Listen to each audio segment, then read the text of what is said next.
and welcome to Daily Current Affairs by Neo IAS. Today is 18th September 2019.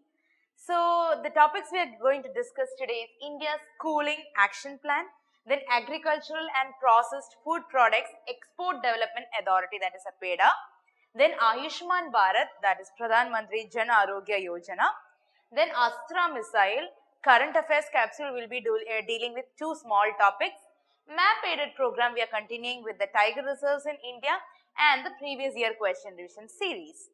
So, coming to the first topic, that is India's Cooling Action Plan. So, why this is in news? Because India is working to eliminate HCFC by 2020. So, we are planning to eliminate the harmful HCFC, that's a hydrochlorofluorocarbon, by 2020.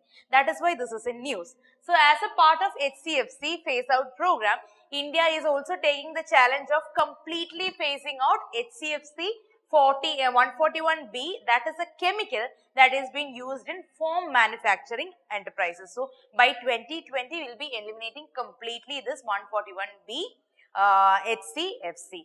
So, India in 2017, they launched the plan in order to phase out this HCFC.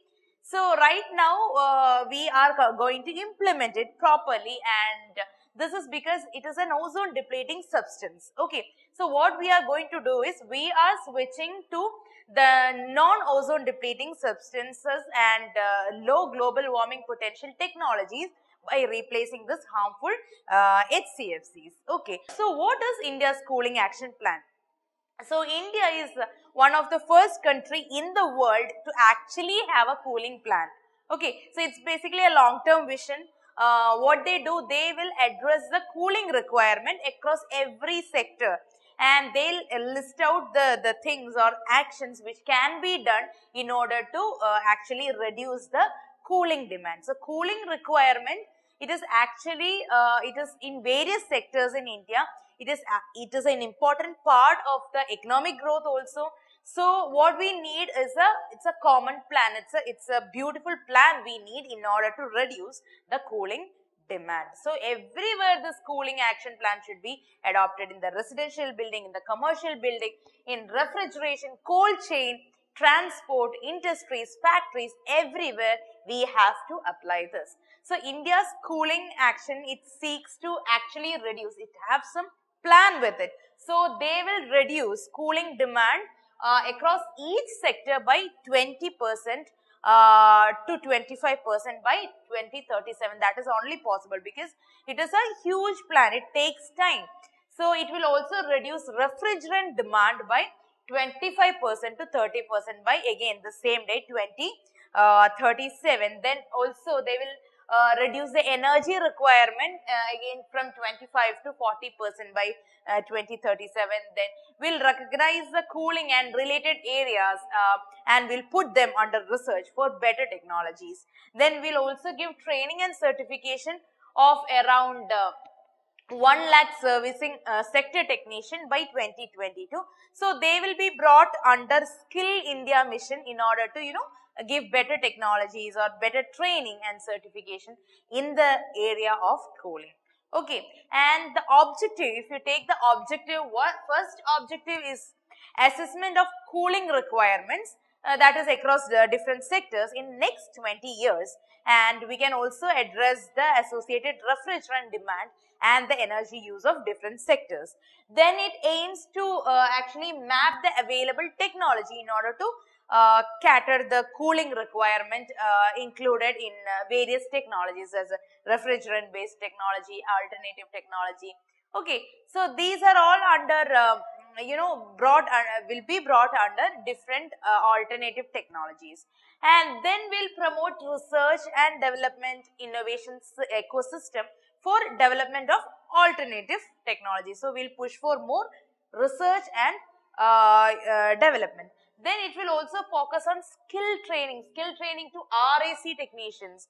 So, RAC technicians are basically refrigeration and air conditioning service technicians, and they'll also suggest interventions in each sector to provide, sustainable cooling and also this thermal comfort to all the people within the country.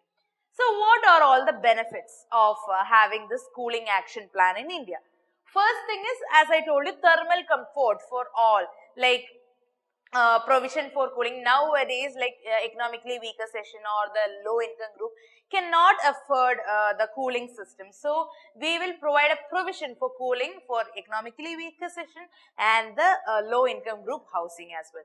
Then we'll go for sustainable cooling. Sustainable cooling. What is sustainable cooling? That is promoting low greenhouse gas emission, which is related to cooling. So we will curb the GHG gas also while cooling. Okay, so that is there. Then the next thing is doubling farmers' income. How we can provide better cold chain technologies, better cold chain infrastructure. So there will be better value of produce to farmers and there will be less wastage of produce. That is there. Then again, skilled workforce for better livelihood and environment protection. Then also it will push for Make in India, that is domestic manufacturing of air conditioning and related cooling equipments. Then robust R&D on alternative cooling technology, again to push innovation in the cooling sector. Okay, again. So that's all you have to understand about the cooling action plan in India.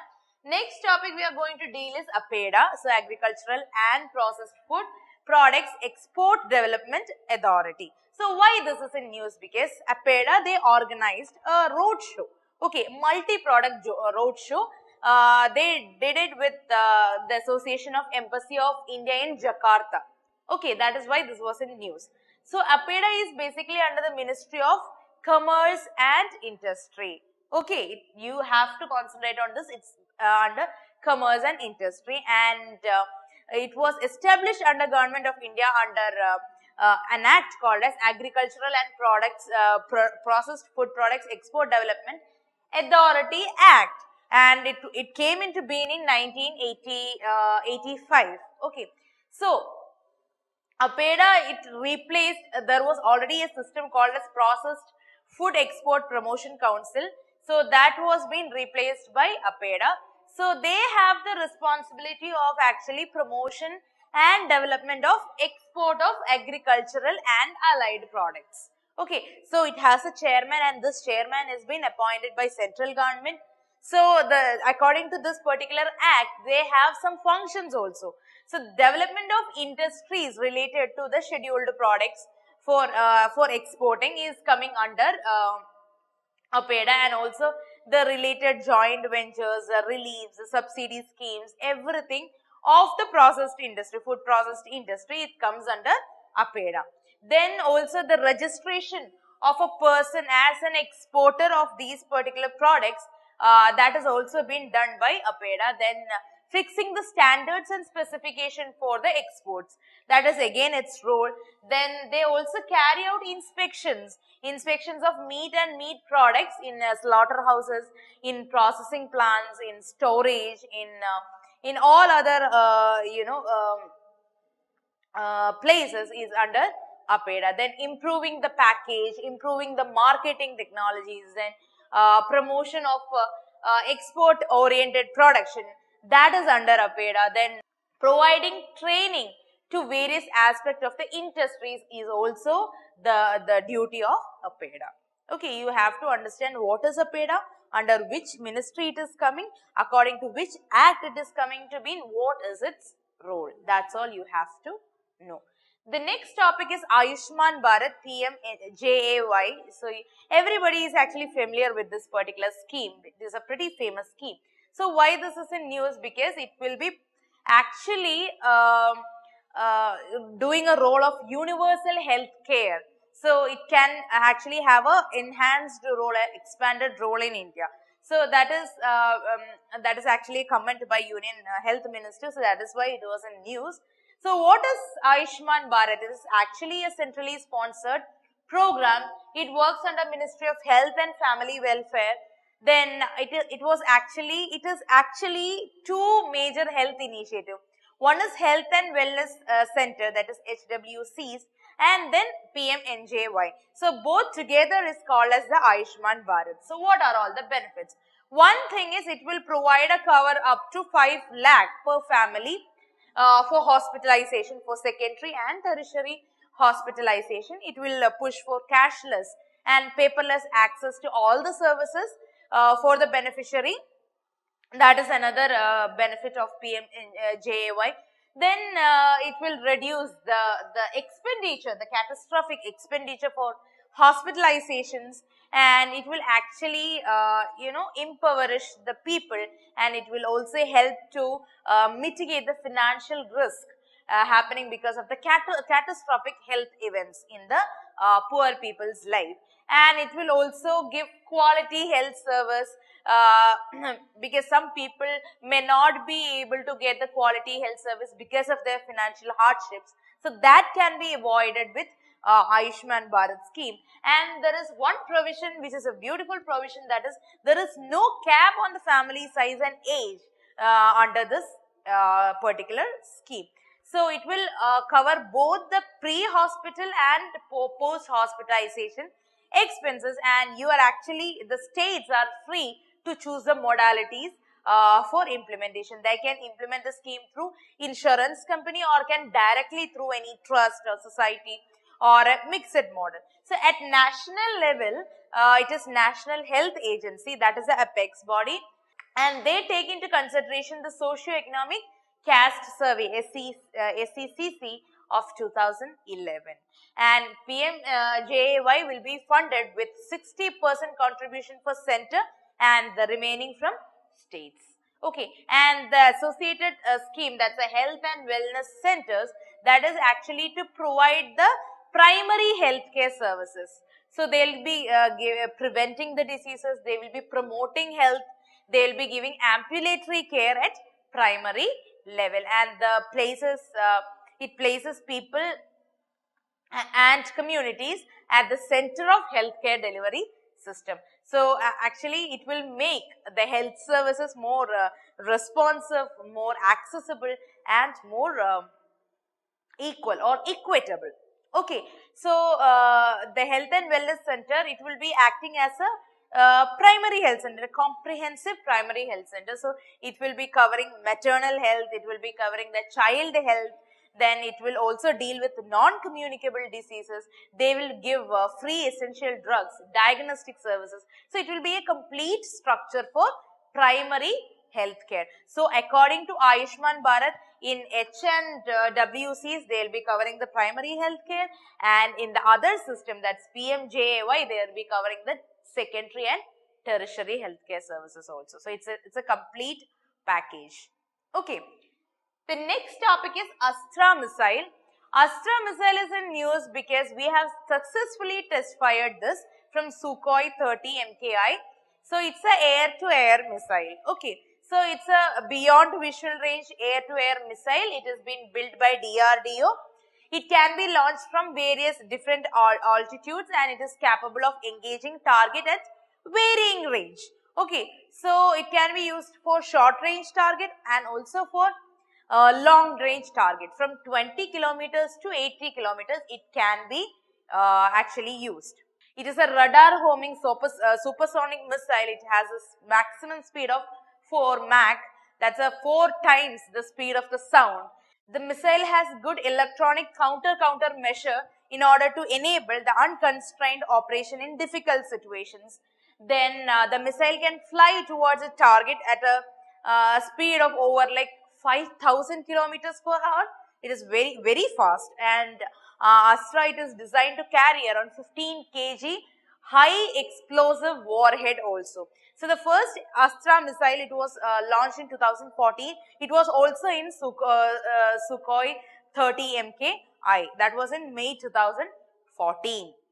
And now coming to current affairs capsule, is very small news found in newspaper. So the first one is Lunar Reconnaissance Orbiter. We have discussed this topic in detail in some previous session. So the news is NASA's LRO will fly over the part of moon where the lander is lying after it lost the contact with ISRO. So LRO, it is NASA's robotic spacecraft. It is currently orbiting the moon.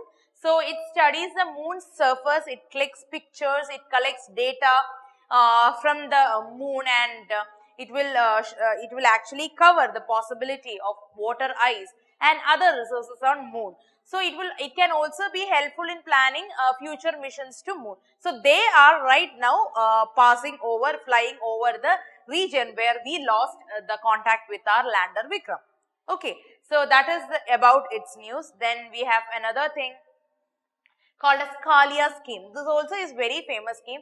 Krishak Assistance for Livelihood and Income Augmentation Scheme. So a sum of around 170 crore was provided to ineligible person under this Kalia scheme. So it is done by Odisha government. The scheme is for Odisha government, and according to this government, 10,000 rupees per family will be given as a financial assistance, and that is like 5,000 for kharif crops and 5,000 for rabi crop. This is for small and marginal farmers for taking up cultivation as a investment.